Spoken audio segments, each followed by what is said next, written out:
it's never without amazement to me as I've looked down through the years and I've seen the faith of many women of God that has affected our lives and their families' lives, and how that a mother's faith can change the impossible. It can turn the negative around. The faith of a mother can do amazing things. And if you want to really, really see a fight, just go ahead and mess with a mama's babies. And I promise you, you'll see a fight. And there again, that is that motherly instinct, that motherly care, and that love that only a mother can give. But I pray this morning that the Lord will help me as I share the Word, and you'll be blessed and encouraged. 2 Kings chapter 4, I'd like to begin reading in verse 15. The Bible said, "So he said, 'Call her.' And when he had called her, she stood in the doorway. Then he said, 'About this time next year you shall embrace a son.'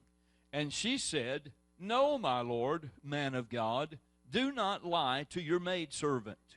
But the woman conceived, bore a son when the appointed time had come, of which Elisha had told her.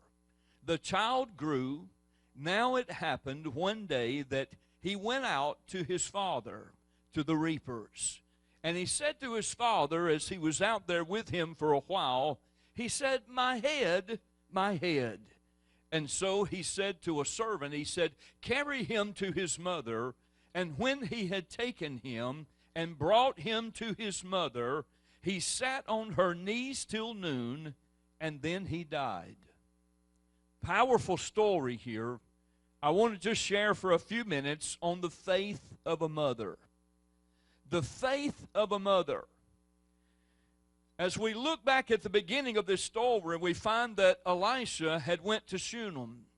And there as he arrived, there was a notable woman that persuaded him to come and to her home and let her prepare a meal for him and for his servant, and told him, said, "Whenever you come by this way, we would love for you to come and have a meal with us and stay with us."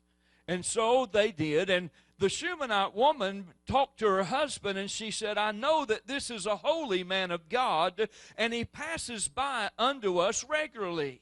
So I want us to do something for him. I want us to make him a small upper room and put a bed and a table and a chair and a lampstand. And so when he comes by here on his journey, he has a place that he can turn into and that he can rest." And now one day while he was there, as he went into the upper room to lie down, he told his servant Gehazi, he said, "Call the Shunammite woman." And when she came to the upper room, Elisha said, "You have been so kind to us, providing food for us and a place for us to stay. Is there anything that I could do for you? Is there anything that I could help you with or do for you or for your family? I want to do something in return for the kindness that you have shown us." But she said, "There's nothing that I need." But Gehazi said, "Actually, she has no son. Her husband is old." And she stood in the doorway, and Elisha said to her, "About this time next year, you're going to embrace a son." And she said, "No, Lord, don't get my hopes up. Don't tell me something that is not going to happen. Don't deceive me." But the woman did conceive, bore a son according to the words of Elisha. And now the little boy grew, and one day he went out to work with his father in the fields, and as he was out there, his head began to hurt, and he went to his dad, and he said, my head, and his dad said, well, he designated a servant. He said, "Take him to his mother. Take him to his mom. Let her see about him. Let her help him. Let her comfort him." And when she got there, and when he got there with him, he sat on her lap, and the Bible said until noon, and then he passed away. What a sad story, what a sad time, but yet the thing that this woman did is what's so amazing. This was a mother that told Elisha when he prophesied to her, she said, don't tell me something that's not going to happen, because I've always wanted a child and I've not been able to have one, and it didn't look like I was ever going to have one, and now you're telling me something that's going to get my hopes up, and I don't want to get my hopes up about something that's not going to happen, and it's just going to be a letdown. But she saw that God answered the prayer of Elisha. She conceived and bore a son, but yet here in years later, as he's gotten a little older, something happened and now he's died. But this mother was not willing to let the enemy steal what God had blessed her with, and she was determined that her faith was going to turn things around. So the Bible said that she took her little boy and she took him up to the upper chamber that they had built for Elisha and Gehazi to stay in, and she laid him on the prophet's bed and she closed the door behind herself. And then she sent word to her husband and said, send me a servant and a donkey that I may go see the man of God. And her husband said, well, is everything okay? He said, it's not the Sabbath, it's not the full moon. Why are you going to see the prophet? And her words were, not that our child's died, not that something's happened to our boy, not that something's took place, not that a tragedy's happened. Her face said, all is well. She said, I just need to go see him for a moment and I'll return. Her husband sent a servant with a donkey, and she looked at the servant. She said, when I get on this donkey, I don't want you to stop for anything. Don't slow down for nothing till we get to Mount Carmel where Elisha's at. When she got there to the base of the mountain, them being on the mountain, Elisha looks out and he saw her. He said, that looks like the Shunammite woman coming. What's going on? Gehazi, go down and meet her and find out what's going on in her life. Ask her, is all well with you? Is all well with your husband? Is all well with your son? And so here goes Gehazi. He goes down to meet her. He says, is everything all right? Is everything good with you, with your husband, with your son? Again, her face speaks and says, all is well. Not that a tragedy's happened, not that my son's dead. She said, everything's all right. Now, you can't tell me that her heart wasn't broken. You can't tell me that she wasn't hurting. You can't tell me that she wasn't upset. But yet the faith of a mother had already taken over, because she made up her mind in her heart that God gave her a gift and nothing was going to steal that gift. So she went on up the mountain at Mount Carmel with Gehazi, and when she got to Elisha, the Bible says she knelt down and wrapped his legs up. She fell around his feet, bowed to his ankles, and clung to him, weeping. Gehazi goes over to push her away. Elisha says, leave her alone. Something's going on, and the Lord's hid it from me. What's going on? And then she began to tell Elisha what had happened to her son.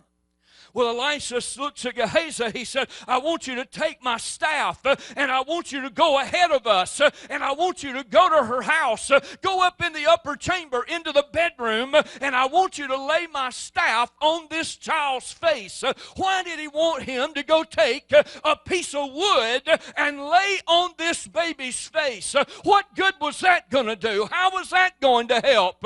And then he said, the Shunammite woman and I are coming behind you. He wanted the staff to be laid on the child's face because in biblical times, every time that there was a biblical promise given to a shepherd, every time there was a biblical miracle that took place in a shepherd's life, he would etch it on the staff. And so when he was taking the staff, he wasn't taking a piece of wood, he wasn't taking a walking stick, he was taking the promises of God and was laying upon this baby's face so that there would already be the process of the Word of God established, that there could become a miracle and that a miracle could take place. And so that's what Gehazi did. Here comes Elisha and the Shunammite woman. He walks in the house. He said, is there anything happening? He said, there's no change. Elisha goes up into the chamber. He reaches over and he lays on the child. eyeball to eyeball, nose to nose, mouth to mouth, arm to arm, and he stretches himself out on him.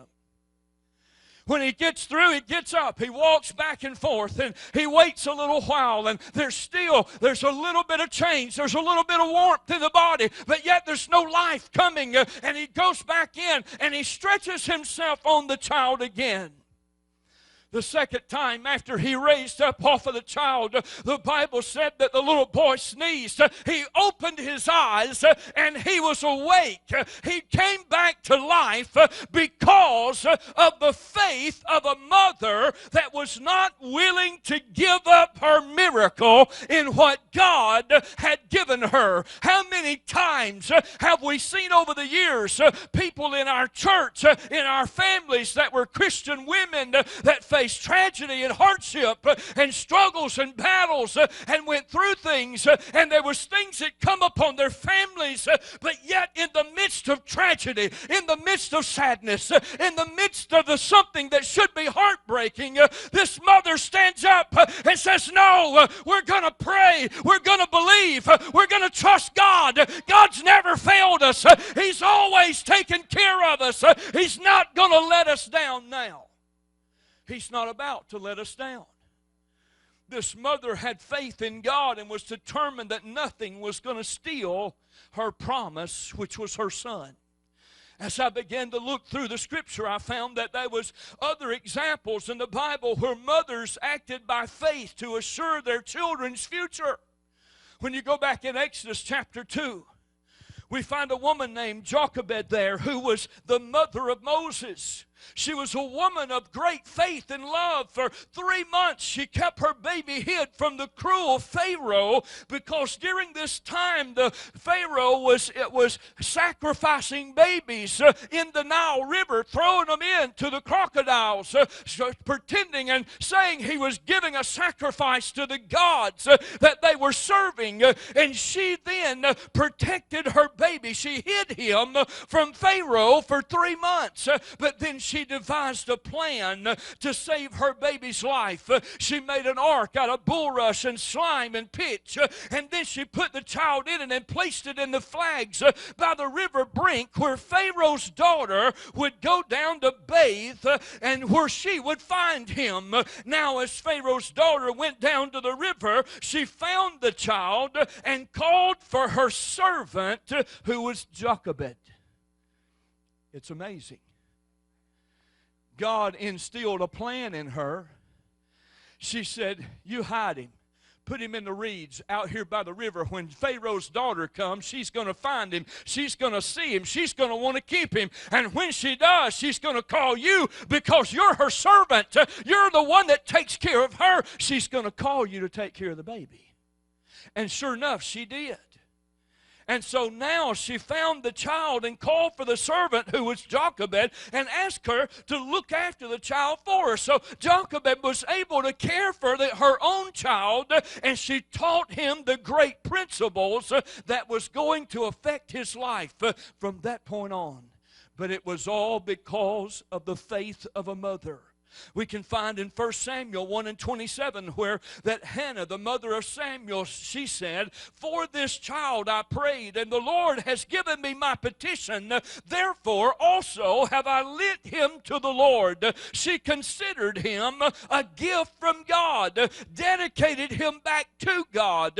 And as painful as the separation was going to be, she took him to the house of God, and she called out to Eli the priest, and she said, this is the child I prayed for, the one that you prophesied over me and said God was going to answer my prayer. And now here I am. I'm dedicating him back to God, and I'm leaving him to serve in the house of the Lord. And she did this with a rejoicing heart. When you look in 1 Samuel 2 and verse 1, she said, my heart rejoiced in Jehovah. My horn is exalted in Jehovah. My mouth is enlarged over my enemies, because I rejoice in thy salvation. There's none holy as the Lord. There's none beside thee. Neither is there any rock like our God. The faith of this mother.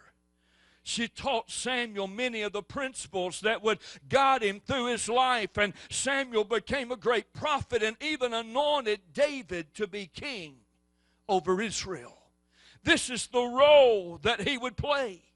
When we look in 2 Kings 22:1, we find another woman named Jedidiah, and she was the mother of Josiah, who was the youngest recorded king ever to serve Israel.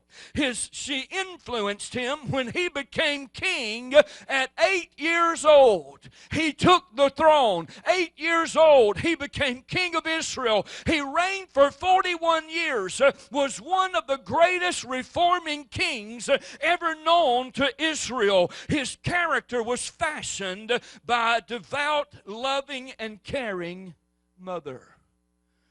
Then when we go to the New Testament, I couldn't help but think about Mary, the mother of Jesus. I'm sure that as he was born, knowing in her spirit of how it took place, that God had a special thing in store for her child. But she shaped his influence. She encouraged, she raised, she nurtured. I'm sure her stories may have been part of the sources of some of the parables that he taught from and shared. And perhaps he watched his mother search for a lost coin, or he learned about leaven from being in the kitchen with her and watching her cook. She encouraged Jesus to do the miracle at the wedding in Canaan and continued to support his ministry all the way to the cross. A mother's love never changes. A mother's love never fades away. A mother's love never disappears. A mother's love never changes because of circumstances. Doesn't matter where you've been. Doesn't matter what you've did. May have not have been right. May have not have been pleasing. But you still have the love of your mother. Nothing can change the love of a mother. When you look in John chapter 19, verse 25, it said, "Now there stood by the cross of Jesus his mother." She was there the day that her precious baby hung on the cross, suspended between heaven and earth, that he would become the spotless lamb that would be the sacrifice for the sins of the world. But his mother was there right up to the end. We owe a great debt of gratitude to our mothers for all the things that they have done to help shape or mold our lives. There's many of us sitting here this morning that the reason that we've been able to do whatever our lot in life has been is because of the encouragement, the nurturing, and the raising that come from our moms. Not that dads didn't have a part in it, you did. But there's nothing that can take the place of the nurturing love of a mother. Abraham Lincoln said this, "All that I am or hope to be, I owe to my angel mother." He said, everything I am or everything I hope to be, it's because God sent me an angel when he gave me my mom. There's many angels sitting around this service this morning, because God sent you to your family. God sent you to your children. I wanted to share something with you this morning that just kind of depicts the daily activities of a mother. I know that sometimes we kind of take for granted what moms do. I know there's times we just kind of feel like it's just part of the routine. That's just what mom does, and you couldn't get mom to do anything different if you ask her to, and this is just mom. But when you really think about it, mom's days hardly ever end.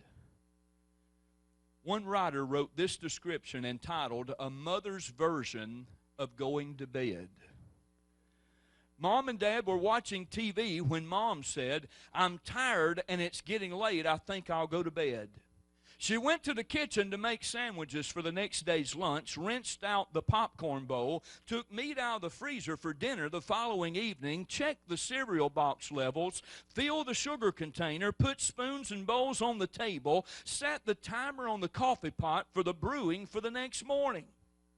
She then put wet clothes in the dryer, put a load of clothes in the washer, ironed a shirt, sewed on loose buttons. She picked up the newspaper thrown on the floor, picked up game pieces left on the table, put the telephone book back in the drawer. She watered the plants, emptied the wastebasket, hung up a towel to dry. She yawned and stretched and headed for the bedroom.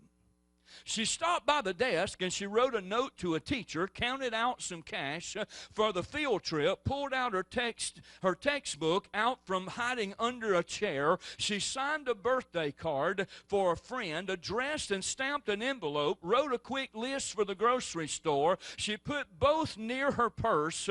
Mom then washed her face, put on moisturizer, brushed and flossed her teeth, and then trimmed her nails. Hubby called. "I thought you were going to bed." "I'm on my way," she said. She put some water in the dog dish. She put a cat outside, then made sure the doors were locked. She looked in on each one of the kids, turned out a bedside lamp, hung up a shirt, threw some dirty socks into the hamper, had a brief conversation with the one that was still up doing homework. In her own room, she set the alarm, laid out clothes for the next day, straightened up the shoe rack, then she added 3 things to her list of things to do for tomorrow. Hubby, about that time, turned off the TV, announced to everyone in particular, "I'm going to bed." Countless times each day, a mother does what no one else can do quite as well. Guys, we're important. Guys, we have a great role, but we might as well face the fact we probably would never keep up with the list that our wives as moms have to do. We would never keep up with it. I'm thankful this morning for all the mothers that are here. I'm thankful for all of the sacrifices that mothers make in their lives for their families, their children, their spouses. So many times we take for granted those that do the most for us. In a mother's life, she wipes away tears. She whispers a word of hope. She eases a child's fears. She teaches. She ministers. She loves. She nurtures the next generation of citizens. She challenges and encourages them to do their best and to be their best, but no editorials of praise are ever written or published. Where's the coverage of our mothers rightfully deserve in being lifted up? I'm thankful this morning for mothers. Proverbs 31:27 said this: "She watches over the ways of her household and does not eat the bread of idleness. Her children rise up and call her blessed, her husband also, and he praises her." We need to lift up our mothers. We need, guys, to lift up our wives. We need to be encouragers of those that do the most for us. I have one other story that I want to share with you, and I'm going to close here in just a moment. It's a true story that took place in a Nazi work camp during World War II. I'll get that out in a minute. There was a family there in the concentration camp named the Rosenberg family.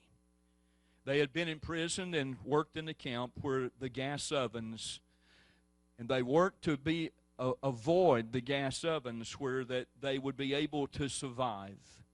Grandpa Rosenberg and his wife, well up in their 80s, barely survived the long hours, lack of decent food, miserable hygiene conditions.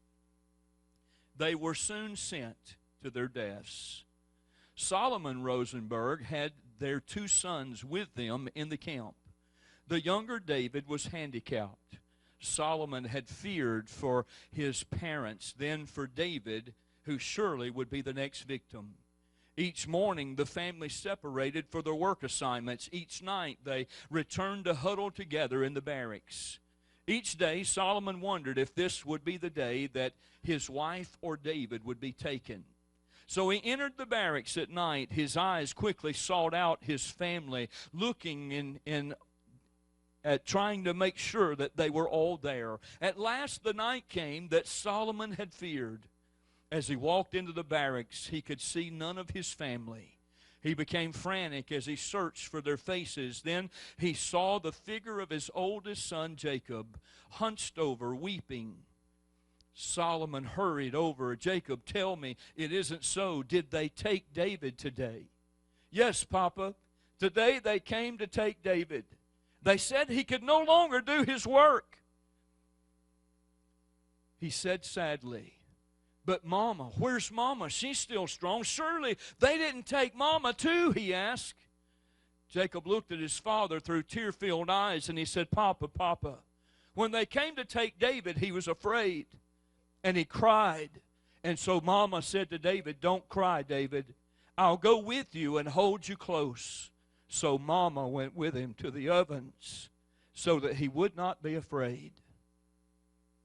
God has promised to be with us no matter what kind of days we may face ahead. I'm glad to know that His promises is something we can depend on. I'm glad to know that when He created mothers, He created one of His most precious gifts. The sacrifice of mothers goes way beyond anything we ever think about and sometimes even realize. But I'm so thankful that we have a God that loved us enough to create mothers.